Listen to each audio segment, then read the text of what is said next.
Hello, hello! Perfidious Pete here, back to heap a little heroic hatred on a band of seekers as they traverse the heinous hallways of Perfidious Manor in Darkest Dungeon. And you may be asking, Pete, why do you do this to yourself, man? What the hell is wrong with you? If you hate these guys so much, why do you keep taking them on missions? Why not build a team with some people that you enjoy, some folks that you like? But to answer that question, my unusually inquisitive hypothetical companion, I'm going to pose another question. Why did Diogenes sleep in a barrel and eat garbage? Why did Vincent van Gogh cut off his own ear? And why does Taylor Swift always go for the guy who she knows is going to break her heart? Because we don't like ourselves, that's why. Yeah, that's the long and the short of it. Self-destruction, that's the pathway to the enlightenment for the self-loathing individual like myself. Or at least that's what my friend Tyler keeps telling me. He does punch me in the ear a lot, though, so I'm not really sure I should trust him. He also has some wild ideas about what we should do with TransUnion, Equifax, and Experian, the credit bureaus, but I'm not fully bought into that plan yet. Plus, though, one thing I can say about Tyler's plan with using garbage water heroes that I hate, it does have the added benefit of insulating me against loss. I mean, if I sent out like a William Shakespeare or a John Keats or a Robert Browning or, somebody I respect, and one of those guys doesn't come back, I'm going to be heartbroken, man, just heartbroken. Doreen Green, though, I send out Squirrel Girl and she gets splattered like a water balloon dropped off the top of the Empire State Building. I'm not going to lose any sleep over that one. Well, I mean, I might lose a little bit because the giggling will probably keep me awake pretty much all night, but that's besides the point. Or maybe it is the point. Honestly, I don't even remember what the hell I started talking about. So let's just get a team together here and head down into the dungeon. As you can see, by the way, John Constantine, the Hellblazer himself, has joined the team as our newest member. I was trying to think of other magic using alter ego superheroes, but only other ones I could come up with were female and all mutants. And what's that all about anyway? Why is it that all of the magic users in the Marvel Universe, with the exception of the Sorcerer Supreme Doctor Strange, of course, they're all female, and also all of them are fucking mutants. There's Magic, there's Selene, the Scarlet Witch. I mean, the list goes on and on. I mean, I understand why they gave them magic. It's because they're mutants, and typically, we got some X-Men caliber shit going on there. Their powers are real shitty, so they gotta buff them up a little bit with magic. I mean, I understand why they do it, but why are they all exclusively female? Dudes can't use magic? Is that what you're trying to say? Jared, or stereotype us, Marvel. If I want to be the flashiest wizard who ever wore a fucking kinky headscarf and a giant flowing cape, I mean, you let Doctor Strange get away with it. The Bloody Herb is actually not terrible. Bonus bleed chance, plus 20%. I mean, it makes the stab real good. It makes incision fantastic. We don't even have a highwayman at the moment, so I think we'll pass on that one. Life Crystal. Not terrible. We're definitely not going into the Darkest Dungeon. To hell with that. We do need to kill the Siren. Could we put together a team that might take a swing at the Siren?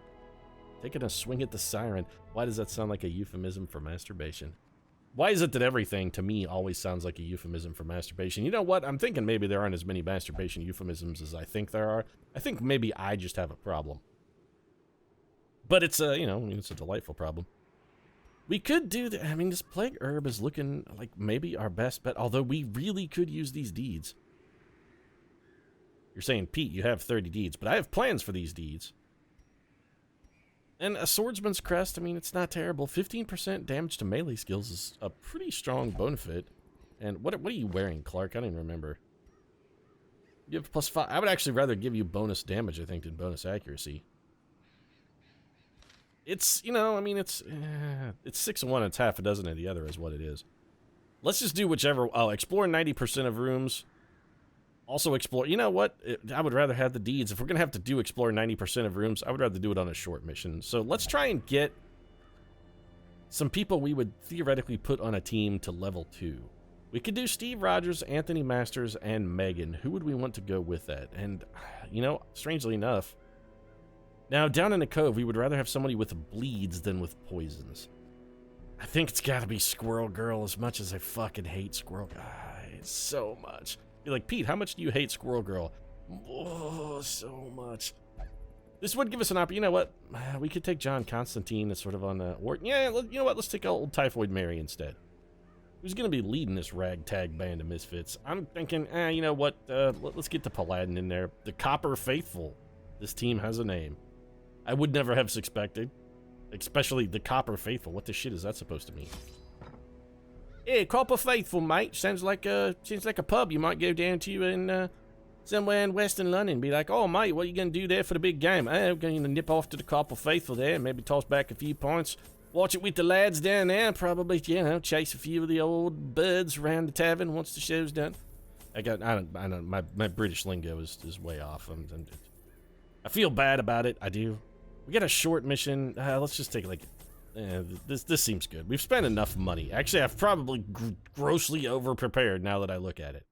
Sorry, I got into the whole British pub thing and I was fantasizing about a pub night. How fun it would be to go down to a British pub and get some bangers and mash and just get royally pissed, as they say, the Brits say. Oh, you got right pissed there, mate.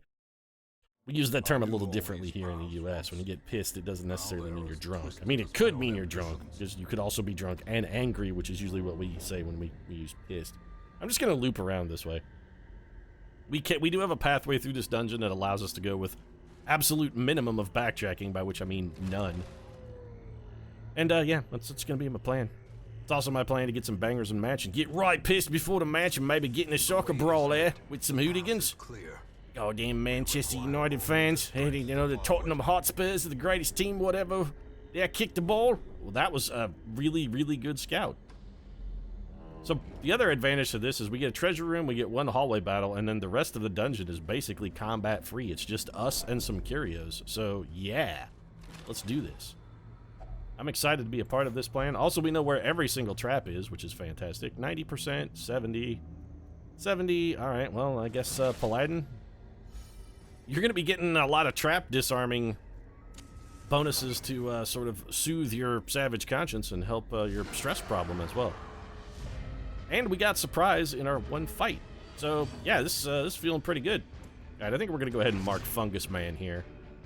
That way we can reap him with Paul Denning should the need arise, and we're absolutely going to go for the old Plague Bomb here, even though it's unlikely to do much to those guys. They are highly plague resistant.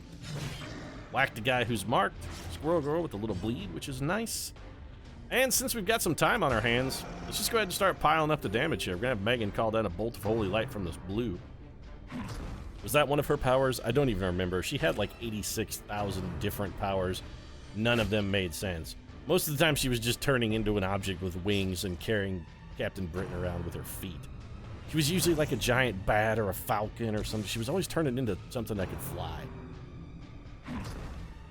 Why didn't you ever turn into like a giant worm and burrow? You could have turned into a sandworm, Megan. You could have been like fucking had Captain Britain play all Paul Atreides. Tell me about your homeworld, Uso. You'd have been going for that, man. How would that not have been way sweeter? You could have pretended you were Sean Young. You know, before Sean Young went completely batshit insane. There's a big old crit from Paul Denning, and that guy didn't even leave behind the fresh scent of pine. He is completely annihilated. Absolutely, totally obliterated by our offensive might. Megan throwing a little more heal. The Paladin is taking quite a beating here. That guy is dead, he just doesn't know it yet. I think we'll have Squirrel Girl concentrate on this other fungal artillery. It is not dead. This one is dead. He just doesn't know it yet. The death hasn't caught up with his brain yet, but it's about to. And nothing fancy here. Typhoid Mary going to do the opposite of what she's normally inclined to do, which is not give someone typhoid and in fact heal them instead. Meanwhile, Squirrel Girl's going to continue. I'm more concerned about the blight than I am about this guy and his minimal damage dealing capabilities. Also, non-zero chance here that, we got pretty close. I say non-zero chance that the Paladin just straight up whacks him. I mean, he gave him a good hearty whack. There's nothing a Paladin loves more than a good hearty whack. I mean, usually he's alone in his room looking at pornography when he has a good hearty whack, but sometimes he does it in the thick of the fight. Sometimes he's like, this stun gun just isn't doing it. What if I just punch a guy?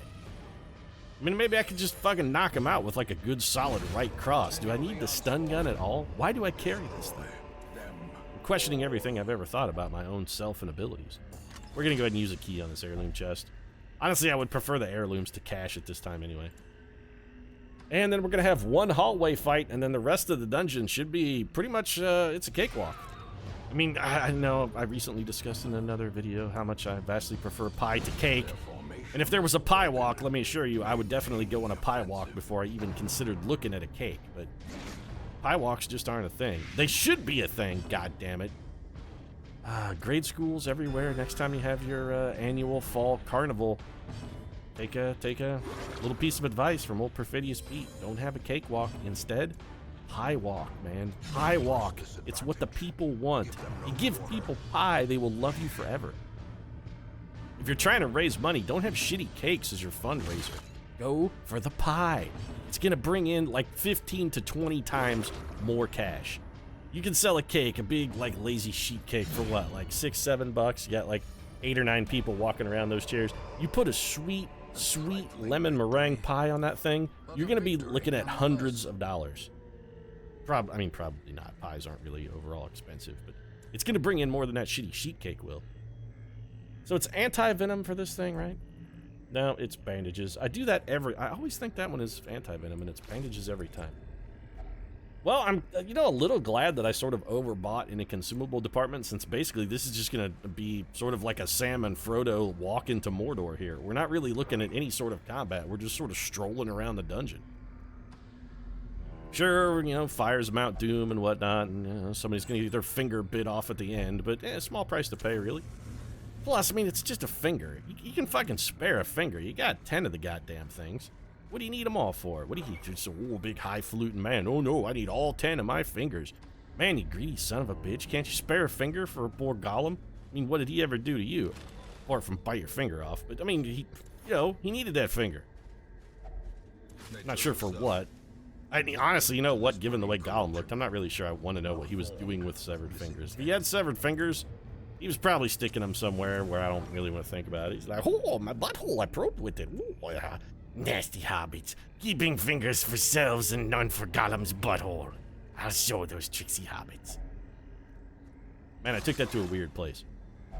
Grave digging pays off sometimes. I would say that grave digging pays off pretty much 100% of times. I don't really think you'd be like, I went out grave digging. It was the worst shit ever. Didn't get anything. People bury people with stuff. They've been doing it for thousands and thousands of years now. Grave digging, it pretty much always pays off. It doesn't pay off sometimes. Grave digging always pays off. If nothing else, you're gonna get bones. You can make those into a soup. Sweet, hearty bone soup stock. Man, I should not have used that shovel, huh? That was monumentally stupid. Well, we have no choice but to do, I beg your pardon? Darkest Dungeon? What's that all about? We're not getting around this. We gotta go through. Without tools of iron.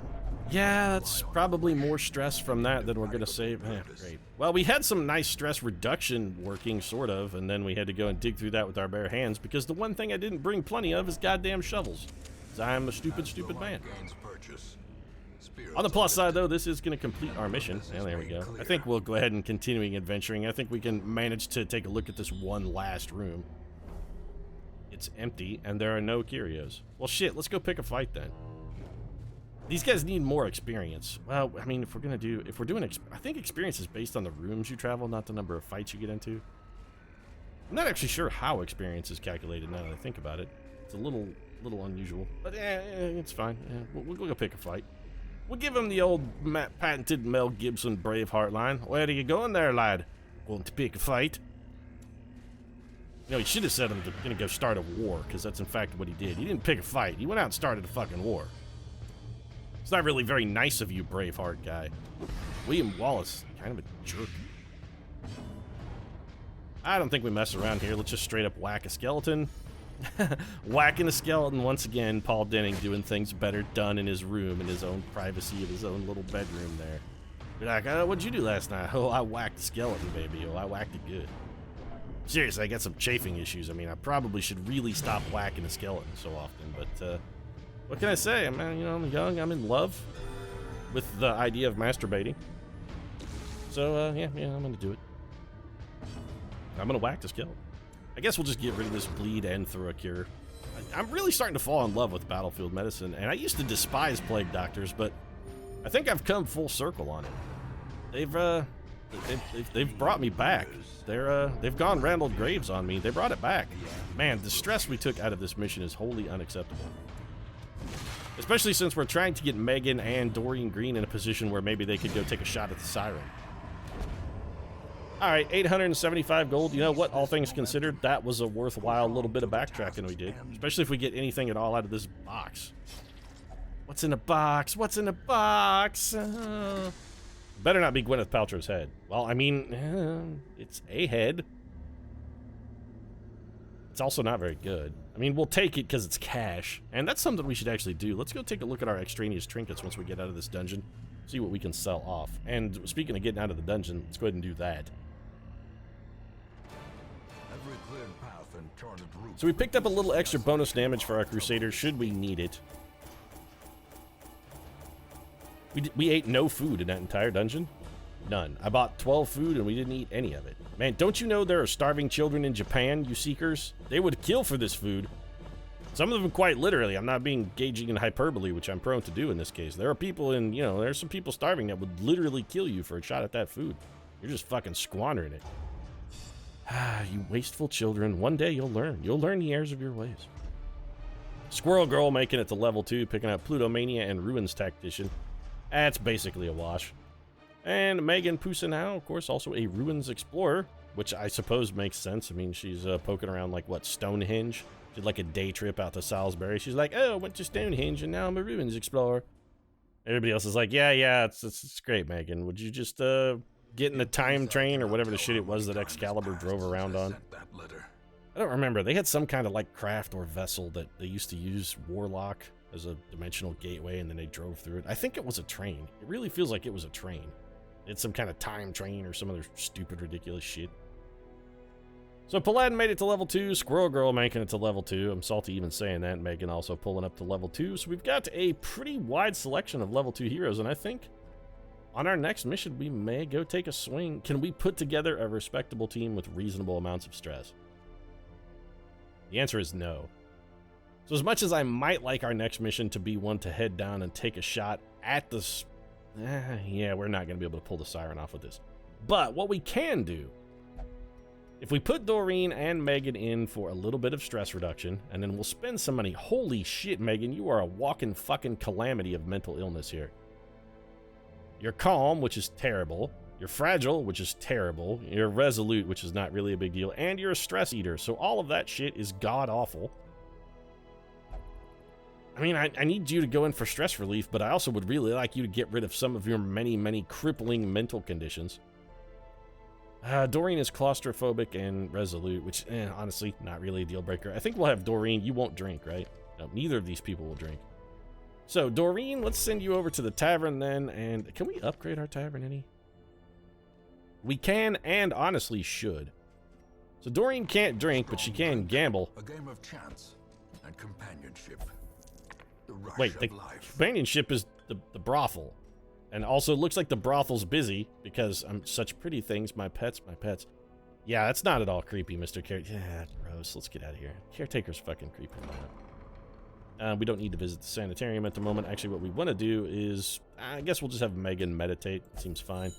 She does not have a huge amount of stress, so we'll let Megan and Squirrel Girl percolate for a week. And when they come back, then we'll take on a siren. We'll have to do a filler mission in between, but that's fine. We do have some level 1 heroes who we wouldn't mind seeing get a little more EXP down in the dungeon. I'm thinking Amy Oblonsky, Robbie Baldwin, Brian Braddock, and maybe old Mary Walker. We might pull out another Abomination run. Still trying to get a feel for the Abomination. We took one on our last mission. Didn't even have him go into full Krynos werewolf form. He just stayed in his normal hominid form. Kinda lame. Might try that. Anyway, I'm wrapping this one up. If you enjoyed the episode and the White Wolf role-playing games products references, you might consider dropping a like down in the comments section. Of course, your support does really mean a lot to us. And if you'd like to see us make more references to tabletop role-playing games, you might consider subscribing as well, because I drop those pretty regularly. I'm a huge nerd. I'm not ashamed of it. I mean, I'm almost as fond of role-playing games as I am of a hatred of Squirrel Girl. I'm unabashed. I wear it on my sleeve. Anyway, that's it for this one. Thanks very much for watching. I'll see you again soon.